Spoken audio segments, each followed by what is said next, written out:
बिस्मिल्लाहिर्रहमानिर्रहीम। मुअज़्ज़िज़ नाज़रीन, अस्सलाम वालेकुम। मैं हूँ आपका डॉक्टर अबरार और आज एक और वीडियो मिर्ज़ा उस्मान साहब के चैनल के लिए हम आपके लिए लेकर आ रहे हैं। 8 नवंबर 1980 को दर्पण की बरसी होती है। तो इस बार इनकी जो बरसी है वो 44वीं बरसी है और ये 44वीं बरसी और ये खुसूसी वीडियो आपकी नज़र। मौजूद हाज़रीन,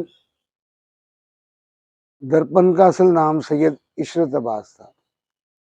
आप 1928 को हमारा मुत्तहिदा हिंदुस्तान जो है उसके इलाके यूपी उत्तर प्रदेश में पैदा हुए।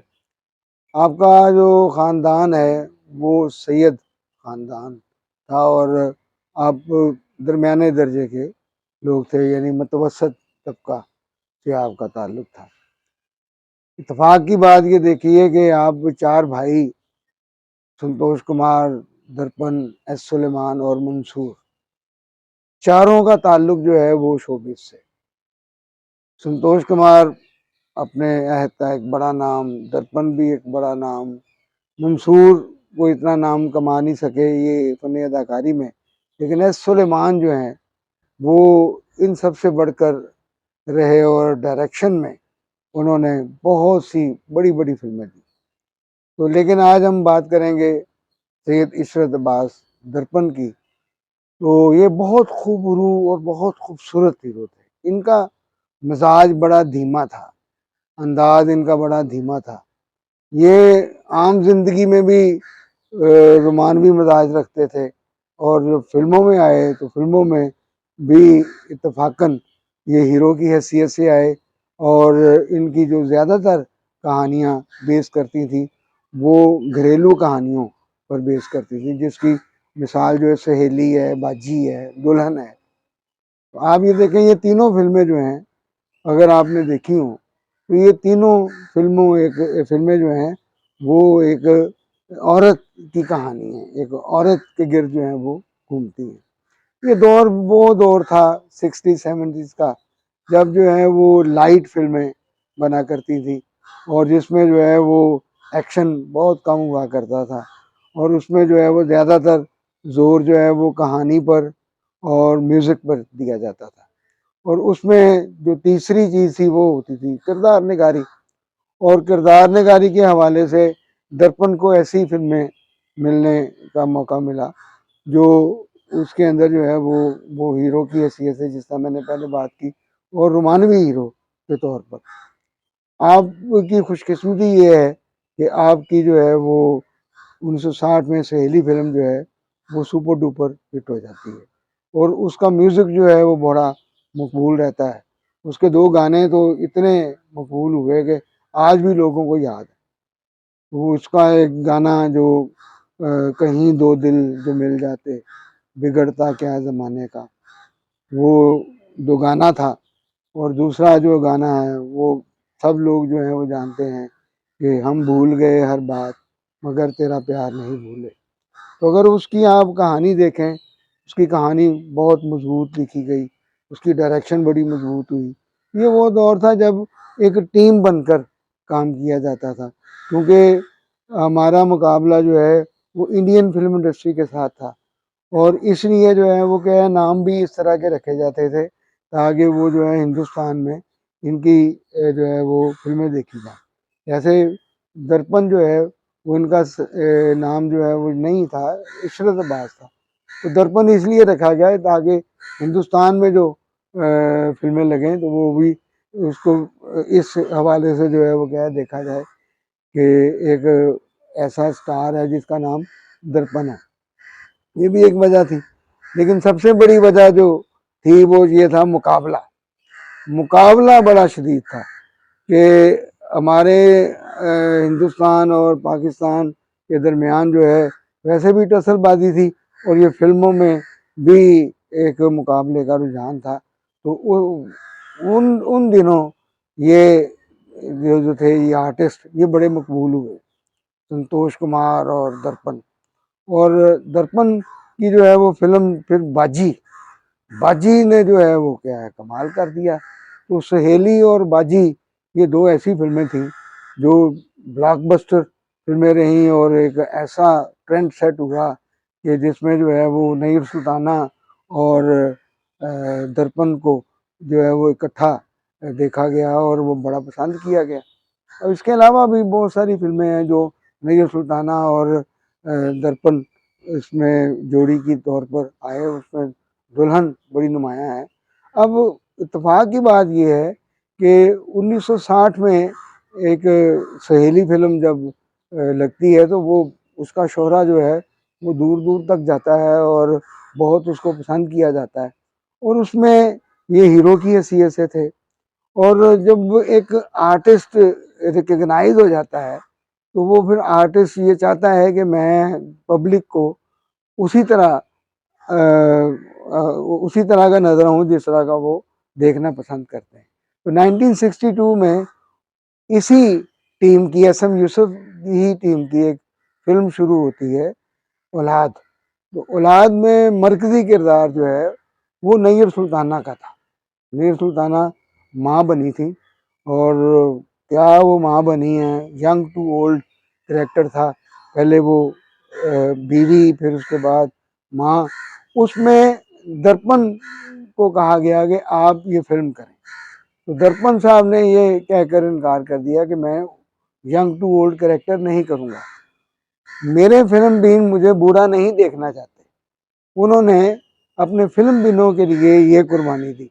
वो फिर किरदार जो है वो हबीब साहब ने अदा किया और वो हबीब साहब ने इतनी खूबसूरती के साथ अदा किया कि उसमें वो नाबीना हो जाते हैं और वो नाबीना होकर जो है वो जो उन्होंने अदाकारी की है वो बड़ी ज़बरदस्त है।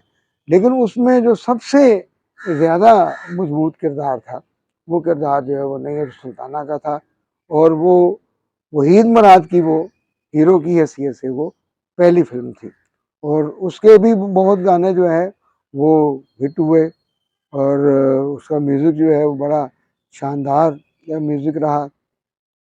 फिर वो दौर था जब ये देवमलाई फिल्में बना करती थी, दास्तानों के ऊपर फिल्में बना करती थी। तो उसमें भी ये बड़े कामयाब रहे। गुलफाम इनकी बड़ी खूबसूरत फिल्म आई और उसमें जो है इन्होंने बड़ा शानदार किरदार अदा किया। फिर अगर यहाँ कैदी का जिक्र ना किया जाए तो बड़ी ज़्यादती होगी। कैदी शमीम आरा के साथ ये थे और कैदी इतनी मकबूल फिल्म हुई, इतनी हिट फिल्म हुई और उसमें वो फैज़ में फैज़ की जो नज़्म है वो कमाल हो गई। और जिस तरह जो है वो शमीम आरा ने उस गज़ल को जो है वो गाया, परफॉर्म किया और वो जो है वो कमाल था। तो मैं ये समझता हूँ कि ये वो दौर था कि वो दौर जो है वो सारे जो फिल्म साज होता था वो खुद फिल्म को बड़ा समझता था, वो फिल्म के ऊपर पूरी दस्तरस रखता था, वो डायरेक्टर से भी ज़्यादा जो है उसकी अच्छी सोच हुआ करती थी। अब उस वक़्त देखें कि हिमायत अली शायर जैसा जो है वो प्रोड्यूसर था, सैफुद्दीन सैफ जैसे जो हैं वो प्रोड्यूसर थे। तो ये जब इस तरह के प्रोड्यूसर वहाँ पर आए तो उन्होंने जो है वो एक ऐसी सोच पैदा की कि उसके बाद जो है जो कमर्शियल प्रोड्यूसर थे, जैसे आगा जिये गुल एक कमर्शियल प्रोड्यूसर थे, बारी मलिक एक कमर्शियल प्रोड्यूसर थे, आगा जिये गुल के अलावा अनवर कमाल पाशा एक कमर्शियल थे। वो भी जो है वो इन प्रोड्यूसरों को फॉलो करके एक बेहतर फिल्म बनाने की पोजीशन में आए। तो ये सीखने सिखाने का भी दौर था, लेकिन जिस तरह मैंने पहले कहा कि ये दौर वो दौर था कि मुसाबकत का दौर था, हिंदुस्तान से आगे जाने का दौर था और उसमें छोटा अदाकार हो, बड़ा अदाकार हो, उसने मेहनत की और उस मेहनत का ये जो है नतीजा ये निकला कि उस वक़्त जो है वो हमने भरपूर जो है वो हिंदुस्तानी सिनेमा का मुकाबला किया। वो सिनेमा भी उस वक़्त पैरेलल हुआ करता था, हिंदुस्तान में पाकिस्तान की फिल्में लगती थी, पाकिस्तान में हिंदुस्तान की फिल्में लगती थी। तो दर्पण की एक सोच ये थी कि मैं एक चूँकि लाइट किस्म का हीरो हूँ, तो वो कुछ इस तरह के जो सीन जो फ़िल्म के अंदर कोई इश्तियाल लेकर आते हों, या फ़िल्म के अंदर कोई खौफ पैदा करते हों, या कोई फ़िल्म के अंदर जो है वो इस तरह का माहौल बनाते हों, तो उससे भी थोड़ा-सा गुरेज़ किया करते थे। उसकी एक मिसाल जो है वो दुल्हन फ़िल्म है। दुल्हन फ़िल्म में एक सीन था जिसमें आग लग जाती है, घर को आग लग जाती है और बड़ी वो खौफनाक आग होती है, और उसमें जो है वो नैयर सुल्ताना जो है वो ये यानी फंस गई हैं और उनको अब निकालना है। तो वो निकालने की जिम्मेदारी दर्पण की थी, लेकिन वो दर्पण को जब वो सीन सुनाया गया, उन्होंने कहा ये तो मेरे मिजाज के खिलाफ है, ये मैं नहीं कर पाऊंगा। वो बाले गिर रहे हैं, आग गिर रही है पैरों पर, सर पर, ये वो इस तरह का बड़ा, इतना 4-5 मिनट का बड़ा ये खौफनाक सीन था। वो दर्पण सॉफ्ट हार्टेड आदमी थे, उन्होंने कहा नहीं नहीं मैं ये नहीं कर सकूंगा। तो वो सीन फिर हबीब साहब ने वो सीन किया। तो मैं इसलिए ये बातें कर रहा हूँ कि हमारे जो आर्टिस्ट होते हैं, हमारे आर्टिस्ट अपने आप को समझते थे उस वक़्त कि मैं ये काम कर सकता हूँ, मैं ये परफॉर्मेंस दे सकता हूँ। यानी इतना इंसाफ करते थे वो अपने आप के साथ और लोगों के साथ, क्योंकि ये शोबिज़ की दुनिया है। शोबिज़ की दुनिया जो है वो देखने की दुनिया है, और उसमें आपने एक फिल्म बीन ने 3 घंटे बैठकर जो है वो एक ही अदाकार को देखना है, एक ही अदाकारा को देखना है। तो वो अगर वो उसको अच्छा लगेगा या उसको अच्छी लगेगी तो फिर ही वो उसको देखेगा। तो दर्पण का कैरियर जो है वो बड़ा शानदार कैरियर रहा। इनकी जिस तरह मैंने 3 फिल्में आपको बताई कि इनकी सहेली, बाजी और कैदी ऐसी फिल्में हैं कि अगर जब भी फिल्मी तारीख लिखी जाएगी तो इन 3 फिल्मों को कभी फरामोश नहीं किया जा सकेगा। तो दर्पण जो है वो मिजाज का भी मैंने आपको बताया कि उनका अपना एक मुनफरद मिजाज था। वो चूज़ी थे, यानी वो काम को जो है वो समझ कर करते थे, इसलिए इनकी फिल्मों की तादाद जो है वो कम है, लेकिन इनका काम बड़ा शानदार है। आप 8 नवंबर 1980 को लाहौर में इंतकाल कर गए, और ये कब्रिस्तान है मुस्लिम टाउन का, और ये इनकी जो ये सारी आबाई हिस्सा है, इसमें जो है वो इनके सारे अजीज़ इनके दफन हैं। और इसमें जो है वो मैंने शुरू में बात की, इत्तेफाक की बात देखिए कि ये 4 भाई, और इनमें जो 3 भाई थे संतोष और दर्पण और एस सुलेमान, इनकी शादियां भी शोबिज़ में हुई। यानी संतोष कुमार की जो शादी है वो एक तो पहले इनकी बेगम थी जमीला रज़ा, लेकिन उसके बाद जो है वो शादी उनकी होती है सबिया खानम के साथ। फिर दर्पण जो है इनकी शादी निगर सुल्ताना के साथ होती है। एस सुलेमान जो हैं वो हमारी आर्टिस्ट हैं, डांसर हैं, जरी पन्ना, वो उनके साथ उनकी शादी हुई। तो ये ख़ानदान जो है मैं समझता हूँ कि एक बड़ा ख़ानदान है फिल्म इंडस्ट्री का, और इनको जितना भी खराज अकीदत पेश किया जाए उतना कम है। और इत्तेफाक की बात ये देखिए कि जो हमारे संतोष कुमार हैं उनकी जो बेगम हैं सबिया खानम, इन दोनों की बरसियां करीब करीब हैं, 11 जून और 13 जून। और इत्तेफाक की बात देखें कि तैयबा इशरत यानी नैयर सुल्ताना और इशरत अब्बास, इनकी बरसियां भी जो हैं वो क्या हैं करीब करीब हैं, यानी 27 अक्टूबर और 8 नवंबर। तो आखिर में मेरी दुआ है कि अल्लाह ताला इस ख़ानदान के ऊपर अपना ख़ास फजल करम फरमाए और इन्हें जन्नतुल फिरदौस में आला मकाम अता फरमाए। आपका बहुत बहुत शुक्रिया।